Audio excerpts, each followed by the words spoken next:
Bonjour et heureux de vous retrouver pour cette émission. Nous avons rendez-vous dans les Vosges cette semaine pour découvrir l'actualité missionnaire du diocèse de Saint-Dié. Nous retrouvons Monseigneur Jean-Paul Mathieu. Un grand merci d'être avec nous. Vous aimez à vous décrire comme un homme de terrain, fils d'agriculteur, enraciné depuis des générations dans les Vosges dont vous êtes originaire. Saint-Dié, c'est un diocèse de 380 000 habitants environ, rural, montagneux, encore marqué par une culture de l'engagement, on va le voir. Un contexte économique et social pas toujours évident, notamment avec une réalité nouvelle dans les Vosges, les travailleurs pauvres. Et puis cet événement, c'est peut-être par là qu'on va commencer, le 6e centenaire de la naissance de Jeanne d'Arc, puisque Don Rémy, c'est chez vous, et il y a cette date présumée de la naissance de Jeanne d'Arc du 6 janvier. Alors, que va-t-il se passer autour de cet anniversaire? D'abord, bonjour à vous et à tous ceux qui nous regardent. Donc, 6 janvier, effectivement, la date présumée de l'anniversaire de Jeanne d'Arc. Donc, il va y avoir une mise en route de toutes sortes d'activités qui vont se développer au cours de l'année, avec le recteur de la basilique de Don Rémy qui va présenter les choses ce jour-là. Il y aura ensuite une autre étape qui se passera au début du carême, puisqu'il y a des fiches qui ont été conçues par lui-même pour accompagner le temps de carême, dont la philosophie d'ailleurs est très simple. Jeanne d'Arc, malgré les apparences, n'est pas simplement un témoin du passé, ça n'est pas non plus un mythe, parce que certains en ont fait aussi un mythe, mais c'est vraiment un témoin pour aujourd'hui. Donc l'idée de ces... d'ailleurs très récupérée, malmenée, bousculée. Oui, bien sûr, malmenée, notamment au niveau, je dirais, par les historiens, mais aussi par des partis qui ont voulu un peu se l'approprier. Et ça à toutes les époques. Et comment ça marque l'Église diocésaine de savoir que Jeanne d'Arc est d'ici? Ah, ce qui marque l'Église diocésaine en l'occurrence, c'est qu'elle est un des témoins, parce qu'il y en a d'autres, mais l'un des grands témoins de ce que une jeune des Vosges, une jeune chrétienne, a pu donner sa vie. Et bien sûr, il y a tout ce qui s'est développé autour des voies, autour du destin assez étonnant quand même qui est le sien, à 19 ans, après avoir été quasiment chef d'armée. Et puis toute cette épopée, je dirais, ça a sûrement fait oublier que c'était d'abord une jeune chrétienne des Vosges, enfin de cette extrémité les Vosges n'existaient pas encore comme département à l'époque, à la frange de la France et de la Lorraine, et une jeune chrétienne qui a vécu sa foi de manière très simple, avec une éducation tout à fait comme on la faisait à l'époque. Elle connaissait de sa mère le Notre Père, le Je vous salue Marie, le Credo, c'était ça, c'était son catéchisme. Et ça a fait d'elle une sainte Jeanne d'Arc. Et d'ailleurs, on peut retenir la date du 12-13 mai, le 13 mai, qui est la fête nationale. Alors, la fête nationale est devenue aussi à Don Rémy toujours un rendez-vous important chaque année. Avec cette année, je l'espère, la présence du cardinal 23. On voulait marquer aussi cette fête d'une manière tout à fait forte. Il y aura le matin une conférence qui sera donnée, mais l'après-midi, la messe pontificale avec le cardinal. Jeanne d'Arc, patronne de la France, oui. Voilà. Je voudrais qu'on évoque le véritable souci de communication de l'Église dans les Vosges. C'est un domaine dans lequel les paroissiens eux-mêmes s'investissent considérablement, comme on peut le découvrir à travers le reportage de Marine Wolf. On va sur le terrain. Réunion de rédaction ce jour-là pour le prochain numéro du journal paroissial de Neufchâteau dans les Vosges. Christophe Chevardet, responsable de la communication du diocèse, vient assister au choix du prochain thème. Mais on avait aussi une petite idée sur la laïcité. Oui, mais qu'est-ce que tu entends par laïcité? Eh bien justement. Et pour eux, pas question d'être ennuyeux, le journal doit susciter le débat. Dans les journaux paroissiaux, on ne s'exprime jamais sur ces thématiques-là qui pourtant traversent l'esprit de tout le monde. En tous les cas, on n'a pas eu de retour de critique par rapport au fait d'avoir abordé, c'est vrai, ce qu'on appelle entre nous encore des thèmes quelque peu tabous. Le but, établir une relation au plus près du quotidien de la population.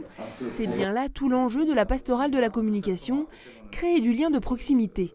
C'est bien d'abord des publics que l'on souhaite rejoindre et à partir des publics que l'on souhaite rejoindre, mettre en place les outils qui vont pouvoir nous permettre d'aller leur proposer la bonne nouvelle. Pour rejoindre un large public, ce trimestriel est d'ailleurs tiré à 4000 exemplaires et distribué directement dans les boîtes aux lettres. Ce sont les actions des chrétiens sur le terrain qui permettent de partager la bonne parole. Et dans un diocèse très rural et montagneux, où les voies de communication sont souvent inaccessibles, tous les moyens sont bons. L'Internet en fait partie. Le site du diocèse est alimenté par des bénévoles de chaque paroisse. La finalité, entrer en relation avec les communautés locales. On n'est pas une paroisse forcément jeune, donc je ne peux pas dire que ça manquait au moment où je l'ai fait. Mais ce n'est pas grave, au contraire, comme ça habitue déjà les personnes. On est une paroisse qui n'a plus de prêtre résident, donc si on arrête le bulletin, si on ne fait pas de site, on est perdu, on n'existe plus. C'est important, même si les gens ne lisent pas tout, même si ils savent que ça existe mais qu'ils n'y aillent pas, c'est pas grave, on est là. Être présent et multiplier les propositions de rencontres, c'était également l'objectif de cette pastorale. Depuis 1 an, une émission mensuelle est coproduite avec la télévision locale Vosges Télévision, un programme de 5 minutes qui met en avant une des actualités de l'Église. Il y a un sujet qui m'est venu, dont on n'avait pas parlé. Est-ce que tu connais Emeline, qui est une jeune trisomique qui travaille à la ville d'Épinal et qui a sorti un recueil de poèmes. C'est pas mal ça, non ? J'ai ce regard justement de la personne qui va essayer de savoir, de comprendre, sans aucun cliché. Dans les objectifs de Vosges Télévision Image Plus, c'est quand même de promouvoir l'initiative locale.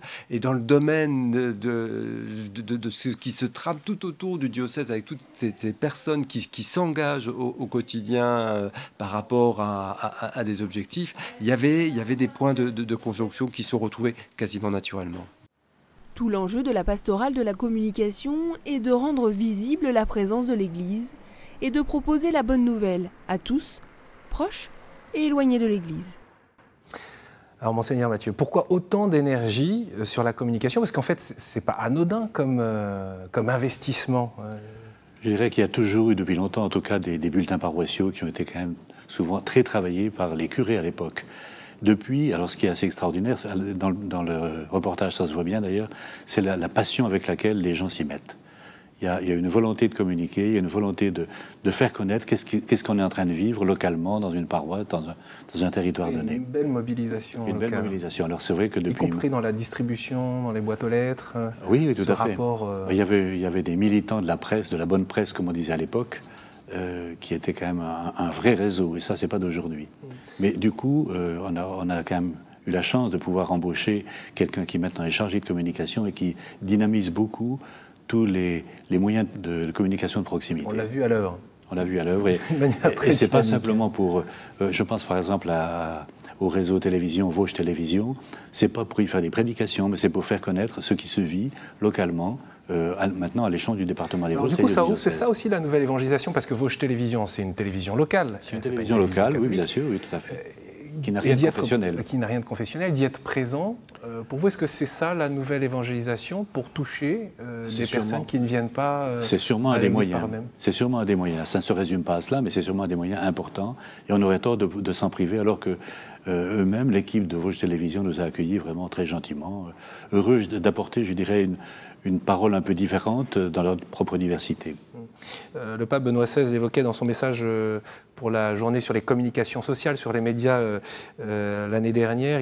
Ces médias doivent contribuer à satisfaire le désir de sens, de vérité et d'unité qui reste l'aspiration la plus profonde de l'être humain. Est-ce que vous percevez que du coup des personnes qui gravitent autour de l'Église, qui peuvent avoir ces désirs de sens, sont interpellées et puis viennent à la rencontre? Parce que au fond, c'est ça aussi l'enjeu, c'est la rencontre physique, la rencontre authentique.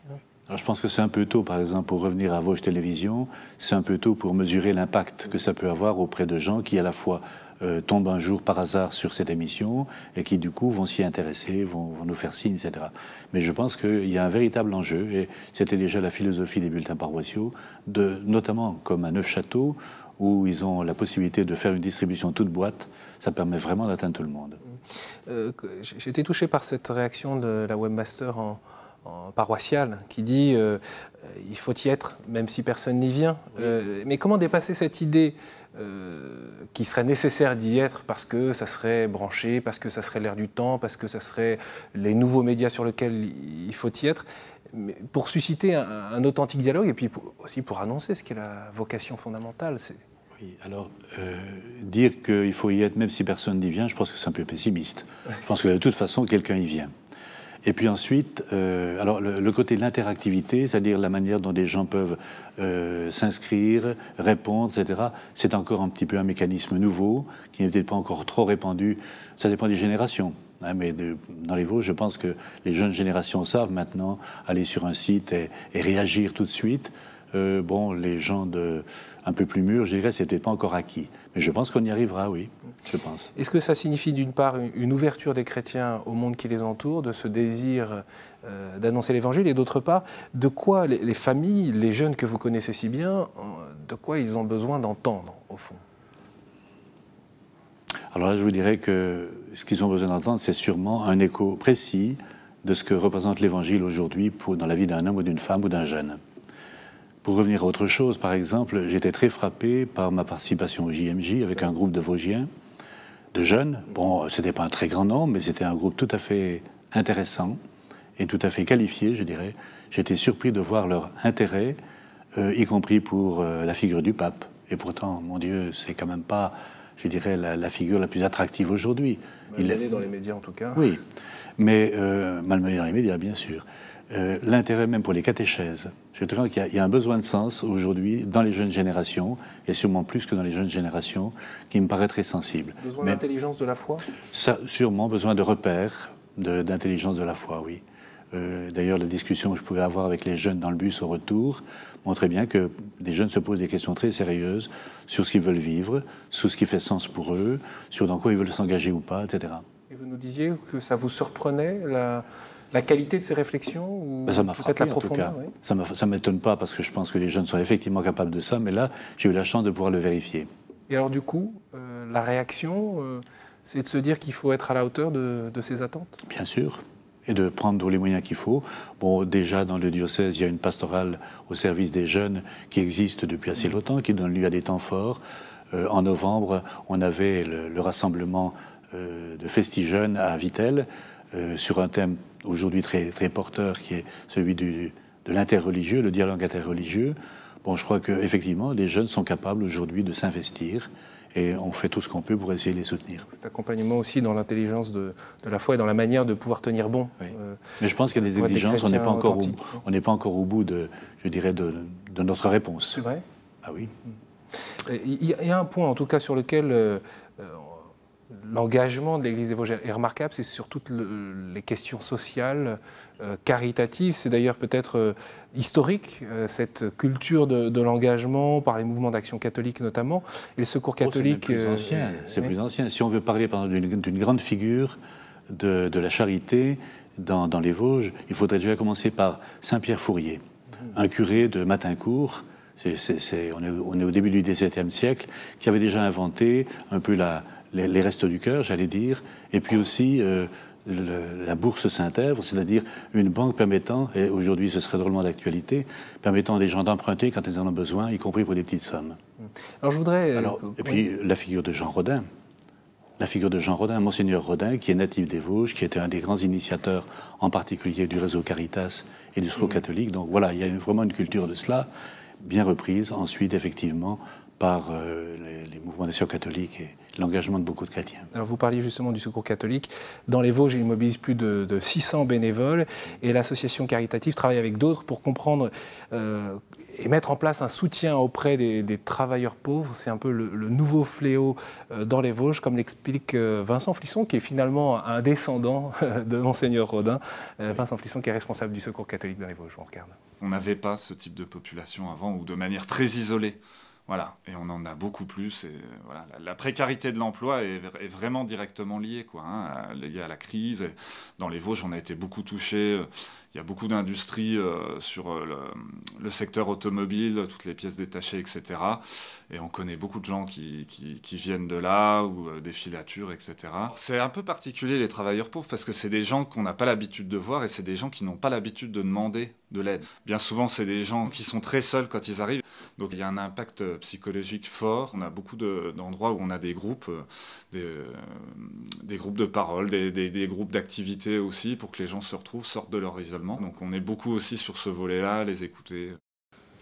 Voilà, Vincent Flisson nous dit qu'il y a un besoin de soutien, non seulement économique, social, mais aussi un accompagnement humain, psychologique. J'allais dire aussi peut-être spirituel? Ah ben sans doute aussi. Mais déjà, le besoin d'un soutien psychologique, c'est clair. On est quand même en présence de gens, et ça je l'ai bien entendu à travers le Conseil de solidarité, qui n'ont pas du tout l'habitude de faire des démarches, de venir solliciter une aide. Et ça, psychologiquement, ben oui, d'autant plus qu'ils travaillent, mais simplement leurs ressources sont à court, ou l'un des deux qui travaillait est au chômage. Bref, c'est vraiment des situations tout à fait nouvelles. Alors, le besoin spirituel qui se noue avec, sûrement. Maintenant, il ne s'exprime pas toujours au premier abord. Ce qui s'exprime au premier abord, c'est d'abord le fait qu'on n'arrive plus à boucler les fins de mois. On a des problèmes, soit de loyer, soit de cantine pour les enfants à l'école, etc. Enfin bref, on a du mal de... Oui, pardon. 14% des Vosgiens vivent sous le seuil de pauvreté qui est fixé à 908 € par mois, qui touche des titulaires de petits boulots, d'intérimaires, de parents seuls, mais aussi des jeunes de 20 à 24 ans. Oui. Dans les visites pastorales, j'étais frappé de voir, indépendamment du travail du Secours catholique, par exemple dans les Restos du Cœur, le nombre de jeunes, notamment de jeunes mères avec enfants, maman célibataire ou pas célibataire, mais en tout cas souvent seule avec son ou ses enfants, qui allaient frapper à la porte des Restaurants du Cœur. Oui, ça c'est quand même quelque chose qui est insupportable et qu'on ne peut quand même pas laisser faire indéfiniment. C'est le résultat de la crise aussi ? Sans doute, oui, ça fait partie. Je dirais, la crise aujourd'hui avec un C majuscule est quelque chose de tellement énorme que d'en faire l'analyse complète, c'est extrêmement difficile. Mais là, en tout cas, on voit bien qu'il y a... Alors, c'est le résultat aussi d'une crise qui touche aussi les Vosges de manière sans doute un peu particulière. Au sud de la Lorraine, il y a quand même une déperdition actuellement qui est tout de même assez notable. Ça se joue dans le travail, ça se joue dans la population qui diminue et qui vieillit en même temps. Un conseil de la solidarité a été mis sur pied pour mutualiser les expertises, Secours catholique, Conférence Saint-Vincent-de-Paul, coopération missionnaire, la pastorale dans les prisons. Je vous propose de retrouver les explications du père Jean-Paul Gérardin.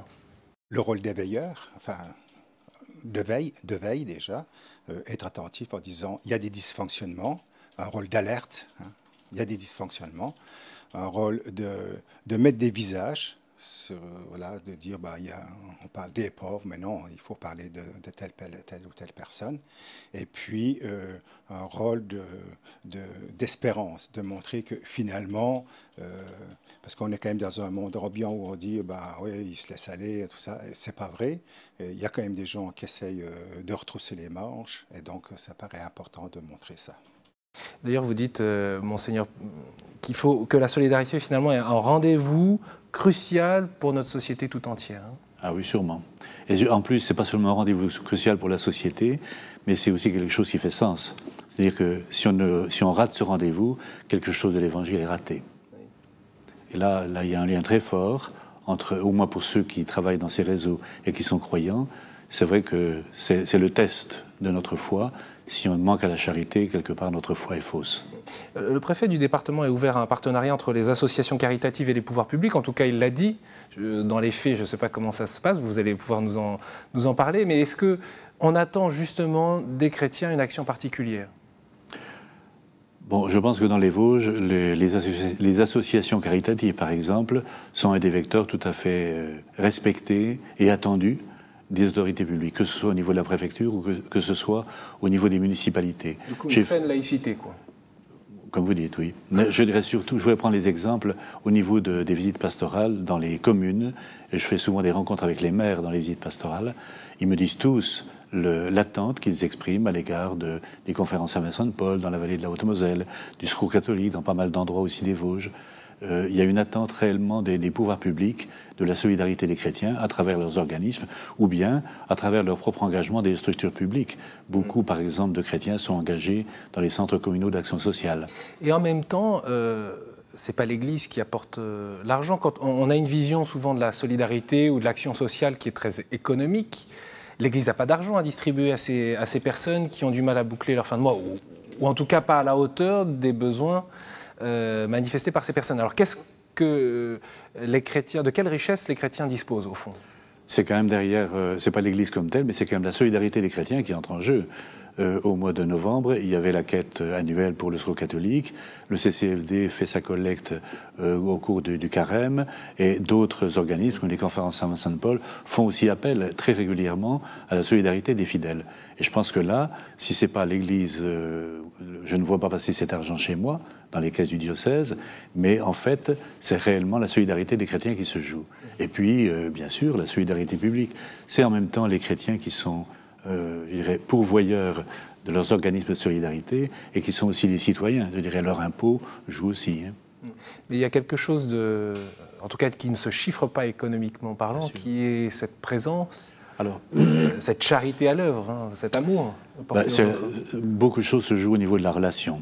Et je pense que pas mal de gens qui travaillent soit au secours catholique, soit dans la conférence Saint-Vincent-de-Paul, c'est d'abord un investissement au niveau d'une relation personnelle. Rencontrer des gens, les écouter.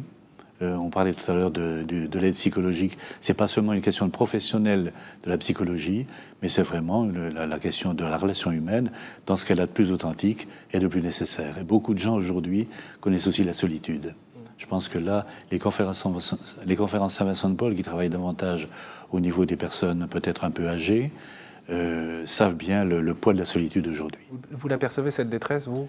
Ça s'aperçoit aussi, bien sûr, dans les rencontres qu'on peut avoir, notamment dans les comptes rendus des visites pastorales, oui. Et d'ailleurs, en tout cas, cette présence, cette action caritative, elle bouleverse un peu nos schémas habituels où on se dit qu'il faut, pour réussir dans la vie, avoir un bon métier, avoir un bon salaire. D'abord, tout le monde n'a pas la chance d'avoir un métier, tout le monde n'a pas la chance d'avoir un bon salaire, mais en tout cas, retrouver le fait que le sens de la vie ne se situe pas seulement dans la valeur économique des personnes. C'est sûr. C'est sûr, et là je crois qu'on aborde une autre grande question qui n'est pas seulement au niveau du département des Vosges et du diocèse, c'est la question de nos modes de vie. On a été trop longtemps avec l'idée qu'il fallait toujours avoir non seulement un bon métier, un bon salaire, mais que ça soit tout le temps en croissance. Et en vérité, je crois que c'est une impasse. C'est une impasse parce qu'il y a trop de gens qui restent en marge de cette croissance. Et là, on a un devoir important de s'y impliquer pour essayer de réfléchir aussi à nos modes de vie. Oui, parce qu'il y en a beaucoup qui se sont battus. Vous faites partie de cette génération, la génération de vos parents, enfin, qui se sont battus pour cette croissance, pour un mieux vivre. Et aujourd'hui, du coup, comment orienter ces forces? Enfin, comment se projeter finalement dans l'avenir? C'est aussi peut-être la question que se posent les jeunes. Mieux vivre, c'est pas toujours vivre beaucoup plus, avec beaucoup plus d'argent. Et je pense que même des jeunes, ils sont très sensibles. Ils sont aussi sensibles à la qualité de la relation. Je crois que l'idée d'une croissance indéfinie de l'argent, des ressources, etc., ça a aussi fait son temps. Et je pense que les jeunes, il faut pouvoir leur en parler clairement et leur dire d'ailleurs finalement qu'au niveau du sens, notre évangile, par exemple, nous appelle aussi à vivre autrement et pas simplement à vivre plus. Oui, et précisément pour ça, il faut être armé, j'allais dire. C'est peut-être pas le bon terme, mais en tout cas, d'être en capacité d'initier un autre mode de vie. Il faut être en capacité de l'inventer, de l'initier, d'y réfléchir. Ça commence déjà par la réflexion commune, y réfléchir ensemble, et puis peut-être aussi des questions concrètes, voir comment on se déplace, voir si on multiplie sans arrêt les déplacements pour un oui, pour un non. Il y en a qui aujourd'hui regardent et sortent pas la voiture tout le temps parce que... Ça touche aussi les milieux ruraux, les milieux agricoles. Ça touche sûrement tous les milieux, je pense. C'est aussi du développement durable ou du respect de l'environnement. Sûrement. Il y a aussi des militants dans le monde agricole de la culture biologique, on peut en dire ce qu'on veut, mais je crois que derrière ça, il y a aussi le souci justement de respecter un peu la création et d'aller vers un développement durable et pas simplement vers le gâchis qu'on a vu pendant trop longtemps. Donc autrement dit, des véritables germes d'espérance que vous percevez dans votre diocèse. Parmi bien d'autres, oui. Parmi bien d'autres. Monseigneur Mathieu, on arrive au terme de cette émission. Un coup de chapeau peut-être pour finir cette émission. Une initiative qui vous aurait plu, que vous souhaitez saluer J'en aurais voulu en citer beaucoup. Il aurait fallu beaucoup de coups de chapeau. Je pense quand même, par exemple, justement à ceux que je rencontre dans les visites pastorales, et notamment aux élus locaux. Les élus locaux, pour moi, sont souvent des gens admirables, qui investissent beaucoup, qui donnent beaucoup d'eux-mêmes, qui sont sollicités nuit et jour. Et là, j'aurais un coup de chapeau pour les élus locaux. On tire beaucoup sur les politiques. Bien sûr. Oui, mais bon, moi, je veux aussi pouvoir dire ça. Un lieu pour se ressourcer dans le diocèse, c'est important pour ceux qui nous regardent et qui se disent « Oui, on voudrait faire une halte spirituelle, alors ». Alors malheureusement, là, sur ce point, on avait jusque récemment encore des monastères dans les Vosges, mais celui de Hupsy, près de Charmes, est en train de nous quitter. Donc, il faut chercher autre chose. C'est notre responsabilité aujourd'hui de voir comment on peut se ressourcer, même si à l'intérieur du diocèse, on a pu ces lieux qui étaient les 3 monastères du Carmel, des Clarisses et des Cisterciennes. Bon, nous avons un atout, plusieurs atouts. Il y a un atout qui est à Porcieux, avec un couvent que les religieux de la Providence ont complètement rénové et qui peut accueillir. Elles ont d'ailleurs de temps en temps des propositions aussi, et là je crois qu'il faut les suivre. Et puis au niveau du diocésain, il y a un groupe qui se constitue aussi, de voir comment on peut aujourd'hui faire des propositions de ressourcement spirituel, localement ou ailleurs. Et puis on retiendra comme rendez-vous à venir autour de Jeanne d'Arc, patronne de la France, 12-13 mai, la fête nationale autour de Jeanne d'Arc à Domrémy, et puis bien sûr cette grande célébration et conférence. On retrouve tout ça bien sûr sur le site internet du diocèse. Un grand merci Monseigneur Mathieu d'avoir été avec nous pour cette émission. Merci à vous, merci pour votre accueil. Je salue évidemment tous ceux qui nous regardent. Et je vous donne moi rendez-vous de mon côté la semaine prochaine pour une nouvelle émission. Vous retrouvez bien sûr toutes les émissions de la vie des diocèses sur le site internet de KTO.